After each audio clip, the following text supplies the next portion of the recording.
Alors, on va passer à votre dernier livre. Il est mort, Jim. Alors déjà, le nom de ce personnage, il est dans un autre livre. Mais, alors, qu'est-ce que vous pouvez nous raconter sur ce livre qui n'est pas encore publié? Alors, il est mort, Jim, donc c'est le manuscrit du dernier livre que j'ai écrit. C'est totalement différent des autres romans. Mais effectivement, il y a un personnage qui revient, c'est celui dont je vous ai parlé tout à l'heure, qui est le vieux cinéaste du premier roman. J'ai décidé de le faire revivre parce que c'était un personnage auquel je suis attaché. Ceci dit, je l'ai rajeuni de 30 ans à peu près, ou de 40 ans. C'est ça qui est fantastique dans l'écriture, c'est qu'on peut d'un trait effacer des années. Et j'ai imaginé qu'il était, pour le coup, plus du tout vieux cinéaste habitant en France, enfin au Pérou et après en France, mais professeur d'histoire, comme dans Apaixonado de Tiradentes, professeur d'histoire à la PUC, mais la PUC de Lima. Parce que Lima était une ville récurrente dans ses écrits. Et alors là, c'est difficile d'en parler parce que c'est un roman qui est comme un chemin pour moi également. C'est-à-dire que c'est né, bon, l'histoire, elle est assez simple.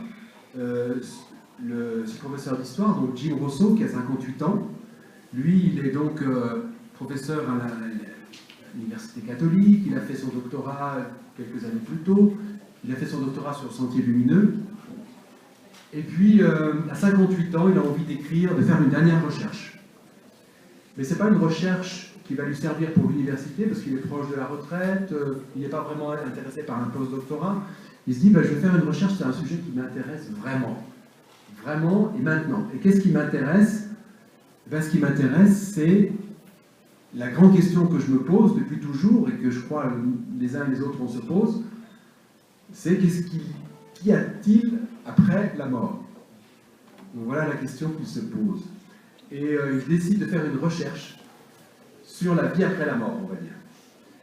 Et ça débute comme une recherche scientifique, une recherche universitaire, c'est-à-dire qu'il va interroger, il va du côté des bouddhistes, il va du côté des catholiques, il s'intéresse beaucoup au kardécisme, notamment à travers le Brésil, parce qu'il y a aussi des relations avec le Brésil.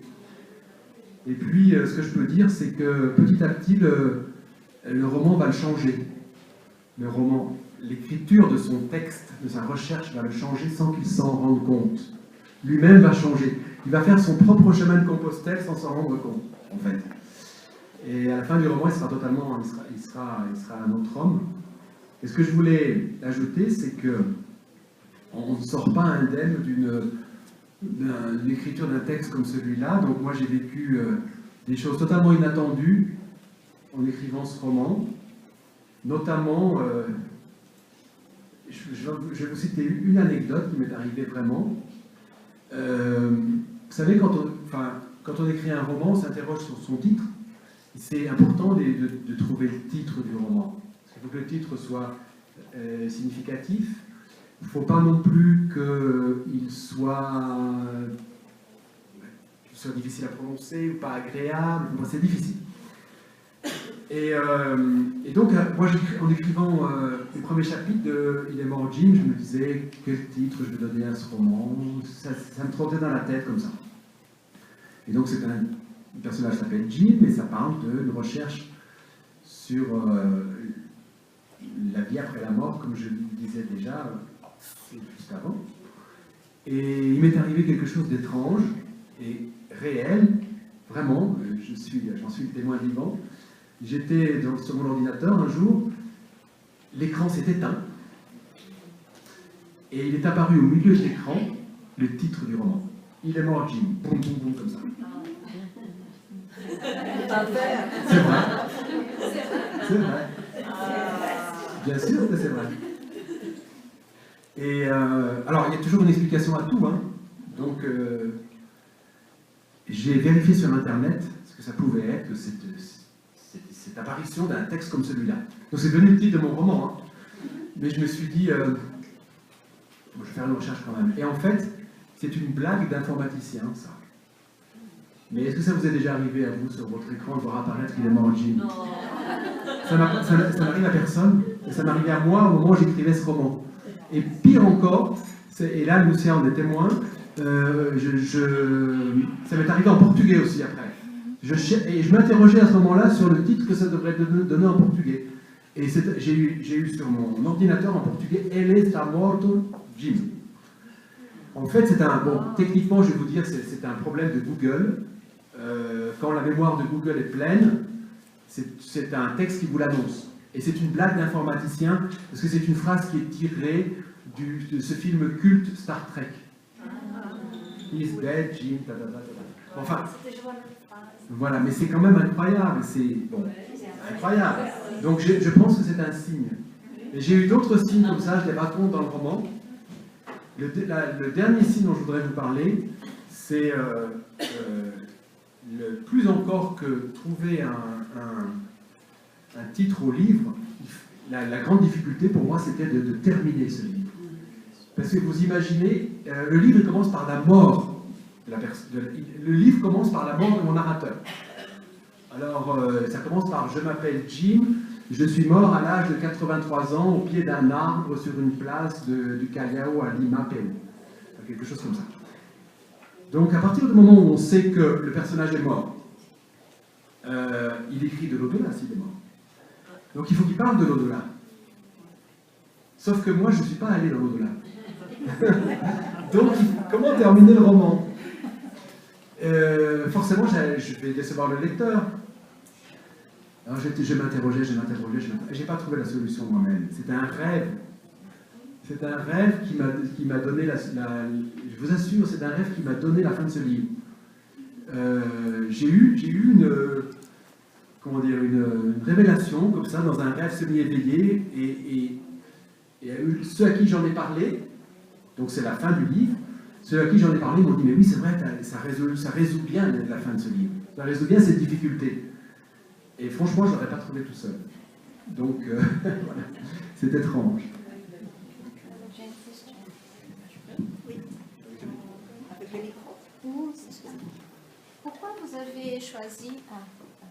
Voilà. Monsieur Bosson, pourquoi vous avez choisi d'écrire sur ce thème? Qu'est-ce que vous a inspiré? Le dernier thème? Oui. Non, le thème, justement, la mort. Ah oui. Sur la mort. Moi je suis comme Jim Rosso dans le dernier roman, c'est-à-dire que je n'ai pas 58 ans, pas encore, mais je me dis que c'est quand même une préoccupation. Qu'est-ce qui se passe dans la vie quand la vie est terminée? Et j'ai trouvé intéressant de l'étudier un peu comme il le fait, lui, dans ce roman. Donc, voilà, c'est une interrogation personnelle. Et puis en fait, je ne sais pas si vous êtes comme ça, mais moi, depuis tout jeune, je me posais des questions métaphysiques. Voilà. Je pense qu'on est nombreux à être comme ça. C'est-à-dire que je me disais, ah oui, mais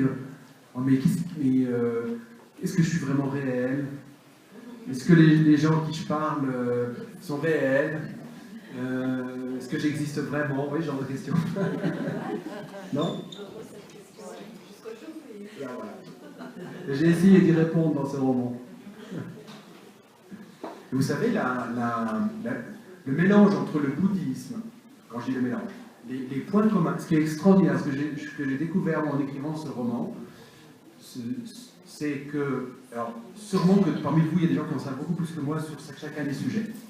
Et je suis allé à la pêche d'informations comme ça dans différentes religions et dans différentes spiritualités.